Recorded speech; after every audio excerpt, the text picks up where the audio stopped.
कहता है एक समय देवलोक ने एक महासभा बुलाई थी। ब्रह्मांड शांत था, देवता, ऋषि, सिद्ध पुरुष सब एकत्र हुए थे। तब महाकाल ने धीरे से कहा, आज हम पृथ्वी का मनुष्य की बात करेंगे। सब चुप हो गए। महाकाल बोले, जब मनुष्य जन्म लेता है उसकी हाथ खाली होती है, और जब मरता है तब भी हाथ खाली होती है। फिर भी पूरा जीवन उसका अहंकार खत्म क्यों नहीं होता? एक ऋषि ने उत्तर दिया, प्रभु, मनुष्य समय को अपना समझ बैठता है, इसलिए भूल जाता है कि समय किसी का नहीं होता। जो धन पर गर्व करता है एक दिन धन छूट जाता है।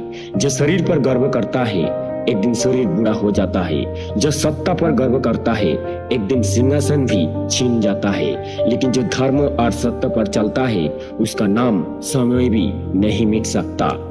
सभा में गहरी शांति छा गई।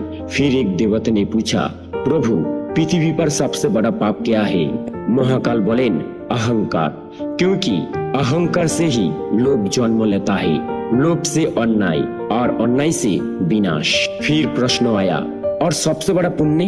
महाकाल ने कहा, जब कोई इंसान बिना शास्त्र के किसी का दुख कम करता है वही सबसे बड़ा पुण्य है। इसके बाद एक दिव्य रोशनी पूरे देवलोक में फैल गई।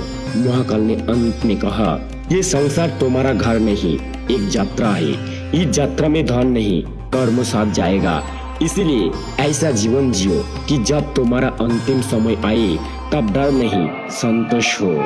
कहता है उस दिन के बाद भी महाकाल की वही बात ब्रह्मांड में गूंजती रही। समय सबका बदलता है, लेकिन कर्म का फल कभी नहीं बदलता। इसीलिए सत्य को अपनाओ, धर्म को अपनाओ, और ऐसा कर्म करो कि तुम्हारा नाम इज्जत से लिया जाए। क्योंकि मनुष्य की असली पहचान उसका चेहरा नहीं, उसके कर्म होती है।